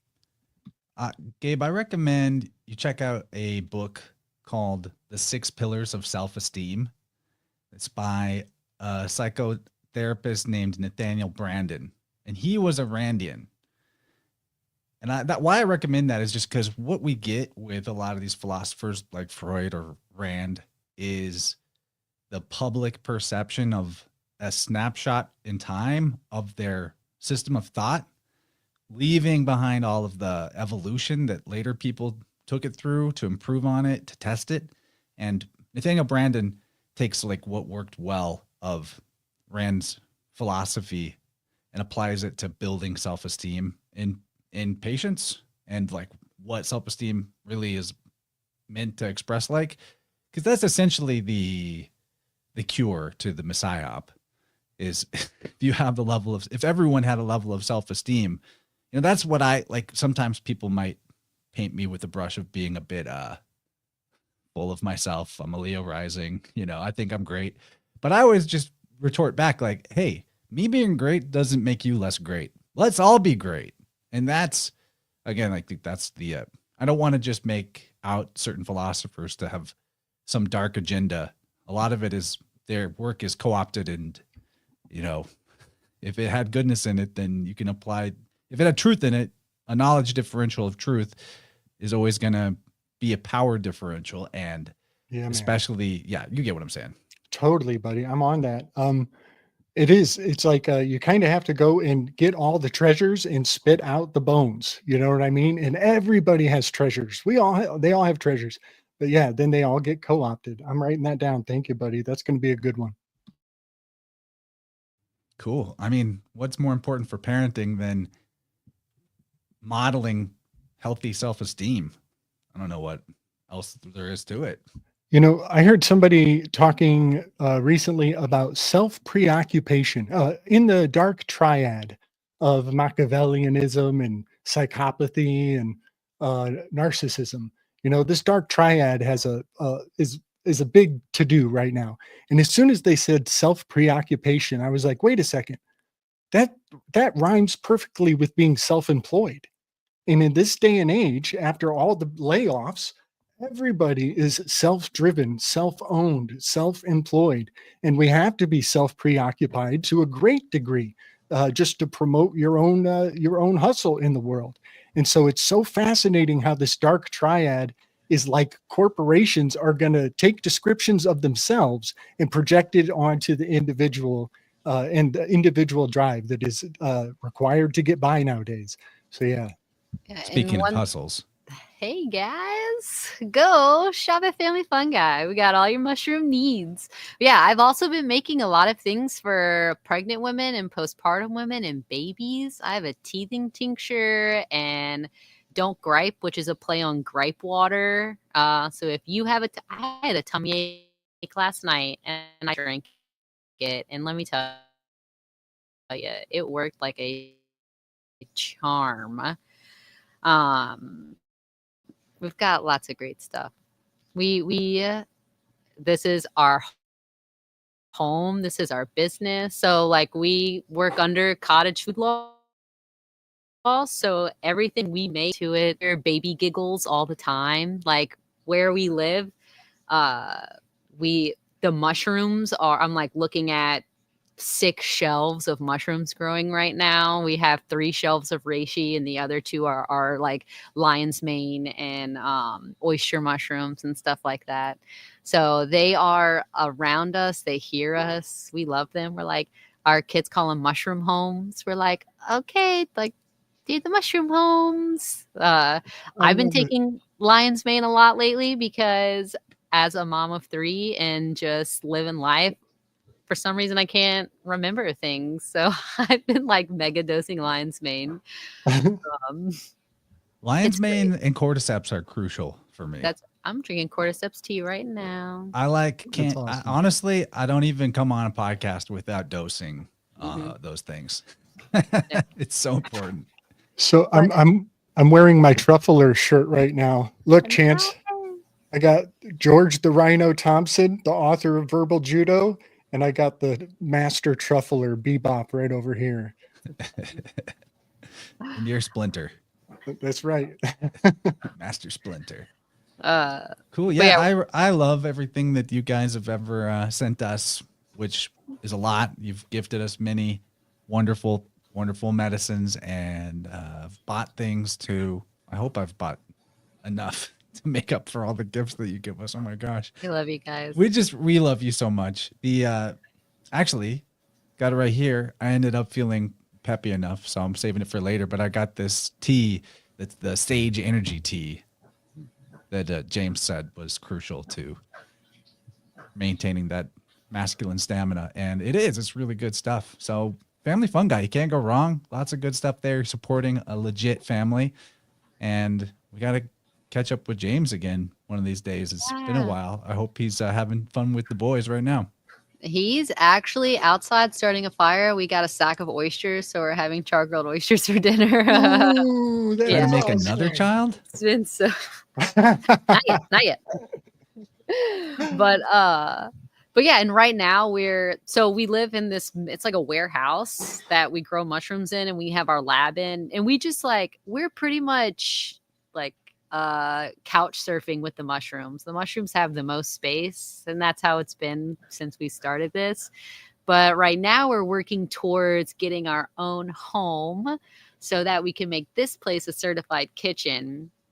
And so we have to get like a drive, like gravel, and yeah.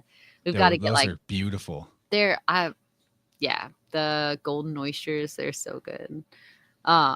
So yeah, y'all stop by our website so we can have our own little house, and we'll stop couch surfing with the mushrooms. They can have their own room.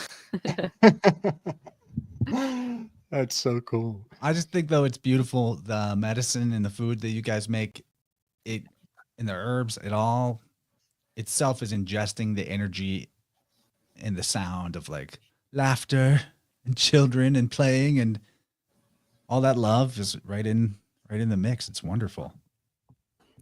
So, Chance, I've got one final closing off of the year master weave that I'd love to share. If you bring up that image of Hercules that I sent to you, I want to contextualize the zeitgeist's psychosis that just took place over the past week with all of the drones, right? So we have one doctor, ONEDR, gets capped in the back by a vigilante. And then the military comes out and tells everybody to have vigilance about the drones. So we have one doctor, vigilante, and we have the vigilance of the drones. And the military says these drones need to be shot down, which is subliminally inverts into these doctors need to be taken out, right? There's like a perfect one-to-one between the two. But this December 15th. Let me also tack onto that weave context. Yeah. Pharmakos is a synonym in ancient Greek for scapegoat. Yeah, buddy. And I do see a master scapegoating of doctors and big pharma. I'm actually surprised that we didn't get a more intense backlash against the medical system after all the censorship. I mean, I just got a episode last week deleted for medical misinformation after all of the purveying of poisonous alleged cures without saying more, getting this one deleted.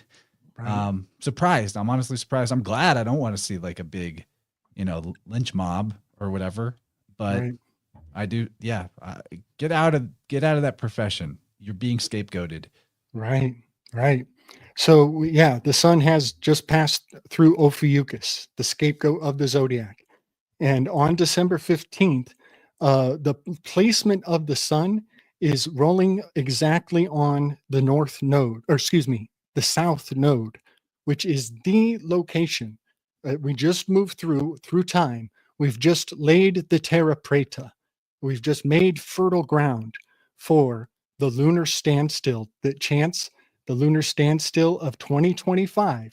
15 squared is 225. 225 days to turn around the sun is encoded in Venus's name. And on 322 is the great lunar standstill of 2025. Holy shit, my birthday. It takes place exactly on the spot in the zodiac where we just went through all of this drones and the one doctor and all of the mixed messaging and the crisscrossing of the signals. And if anybody cares to go watch, well, it's on my video that I'm putting out tonight. But if you go back and you watch Spider-Man Away From Home or Far From Home, it's basically Peter Thiel is Mr. Mysterio, and he's the bubble child. He's a what is that? A shake globe, a snow globe. He's living in a snow globe. They're doing the experiment down in Antarctica right now, and Peter Thiel is basically Mr. Mysterio. And so all of these illusions that the drones have been casting onto everybody have a grand revelation. So yeah, I just wanted to put context to what I think all of the drone debacle is all about. But there's a big flip out. There's a big switch with this because the shape of the drones are the shape of Hercules. Let me see if I can get some light on that. Look at that. The shape of Hercules is the shape of the drones. So everybody wants to be martyred. They want to be the witness. They want to be the one who catches the camera full of these things flying around so that they can be a hero and be like, oh, look, I witnessed one. I'm martyring myself to see one. The word martyr in Greek means witness. And so it blows my mind that the drones are in the shape of Hercules, the hero. And then this is the also word martyr in Greek means witness. How did I just find that out? Dude, the Whiteboard Brotherhood is making connections that need the light. We need to bring some stuff to light. Yeah. And the word witness is a hinge. It's both like I'm going to martyr myself so I can see God, but I'm going to martyr myself so my heroes who also were martyred will see me walking in their footsteps. And it's the same thing in a courtroom. Don't think for a second. This is how they get the kamikazes and what are the guys who blow themselves up in the Middle East? They're doing it to be witnessed, and it has to happen in public. You can't be a martyr in private. You have to go out in the public to do your martyrdom. So, but what's really trippy is we need to tell this to Marty Leeds. Yeah, because he's like literally a witness for God and Gnosticism. Yeah, wow. I wonder if he knew that. I wonder if he knew that because it's a stage name, Oh, interesting. Yeah, his real name's Kevin. I love that. So the other thing that's really fascinating is like at first the drones were bad and everybody's like, oh no, the drones. But then then they come out with an excuse after the fact and they're like, no, these are saving you. They're nuke sniffer drones. And everybody's like, oh, thank goodness. Okay, well then in that case, I love the drones. You know what I mean? And it's like instead of asking for permission, they're just going to say sorry. They don't even say sorry after the fact. Instead, they're just going to say you're welcome after the fact, that we're doing you a favor. And so the attachment to the drones as some sort of hero is playing into the death drive of the death card. But that's my weave. I'm gonna drop the mic on that. There's got to be more to the word, because I just looked into the way it was spelled, and it shows up in the New Testament. And it's spelled Mu Alpha Rho, and then it ends with a TUS. Like, so it's Mar. We have the mother word there, the ocean word, but the US termination is Latin. That is not how Greeks like to end words. So there may be some obfuscation of origins with this term, and you have to let me know what you find out. That's good stuff. And isn't that just the case of modern society? You know, there's a transgression, there's an outrage, and then there's a solution given that makes everyone glad for the transgression. Like lockdowns are a perfect example. Crazy. Yep. Confirming the in Ukraine fetishism, nuke rain fetishism. Good thing that we know that those things are FAG. There's a lyric in a song, and the line is, "You need a witness just to know you're there, from the tips of your fingers to every strand of hair."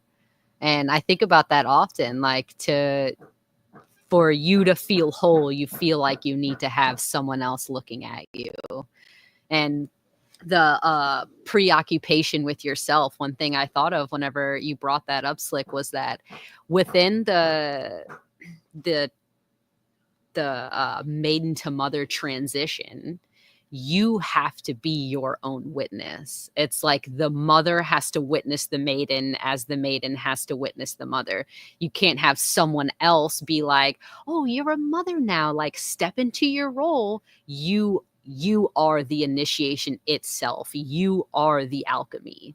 And once you realize that, then everything becomes so much more smooth. You can't have, like, even with a ceremony with other witnesses and other people there guiding you, or a midwife or whatever, you still have to integrate. You're responsible for the integration. You're responsible for being your own witness. You have to recognize that you've changed from maiden into mother. Same thing with any initiation, whether it be to father or I don't know, other initiations, from boy to man. You have to know that what you're doing is good, like capital G, good and true. Hallelujah. Praise the Lord. Thank you for that. I love it. I love it. One thing that was on my mind, I was listening to you guys before I came on, and I'm just going to share this now. Someday my daughter's going to find Slick Dissident. Someday she'll find Slick Dissident when she's ready. So I found out that my kiddo was doing a school report on abortions, and it just crushed me. It crushed me. And I had to step away. Get some safe distance and come back to it. And I came back to it, and I think I handled it pretty good. My mother is witnessed in the Supreme Court. She's on the books. She won a Supreme Court case regarding adoptions and giving grandparents visitation rights on children, and winning their making it more readily available for grandparents to gain visitation rights on their own children. And so when I came back with my head straight, I just kind of gave her the new concept to do her book report about adoptions as opposed to abortions, because I think it is so sick to even seed into children's minds that an abortion is the first option at all, let alone that their own mother thinks that abortions are a good thing, because that casts the implicit shadow onto the child that in some way, and the kids aren't even this advanced to think of it, but it does imply that their own mother might have wished they had an abortion, and that is dark. So so I came back to the whole subject, and I was like, no, actually there's an abundance of women in the world who want babies, who want the babies. So just make the baby and it'll find a place. The world provides. Yeah, no Malthusian lack mentality in my family. Man, I don't. You're a patient man. God gives us the challenges we're meant to face. Well done. I give thanks that I'll never have to consider what's being taught to my daughter in public schools. I know that that's out of your hands a little bit. And we all receive the lessons we need to grow in the soul contracts that we agreed to in the great court of spirit itself and the all. So, amen. Well done. Well done. Elise, I appreciate you asking to come on. Do you have any closing thoughts you want to give people before we wrap this baby up? I don't know. I guess just like, I really want women to know that motherhood can be so much fun if you let it, and that it is the most fulfilling thing as a woman. Like, you literally get filled up by spirit, and you're able to channel that out into the world and create something so beautiful. You're able to create life.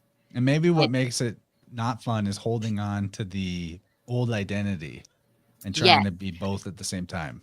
Exactly. That you have to allow. Oh my gosh. I was talking to my mom friends the other night, guys. Listen to this gravy.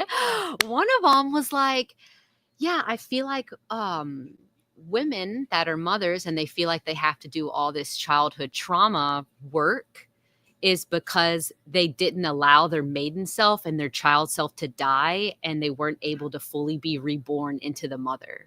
And I was like, oh my gosh, that's it. Like, you're reborn into the mother. You don't have to keep clawing at your past. It's there. It will always be there. The pain, the feelings of discomfort and betrayal and lies and jealousy, that will all be there within the maiden. And if you allow yourself to just fully be the mother, you can transcend all of that. You don't have to keep going back to your past. You can just birth yourself and your baby anew every single day. And once you step into that, it's as if all of the things that happened before don't even matter. Because look at what's in front of you. Like, I can't not look at Gracie or look at Solvi or my babies and be like, oh man, I had a really tough time 8 years ago, and now I need to sit there and think about it and think about it. Like, it's healed. You've healed yourself. Just as you've initiated yourself, you have healed yourself. You just have to know it. Know that you're not broken. Know that everything's okay. And have your vision of the Great Mother and be that. That's why I created the Great Mother Agora. That's why that came to me to steward, is because I was like, oh, right. It's a mindset. It's a frame of mind that you sit in, and now you're able to like POV out into the world and be that.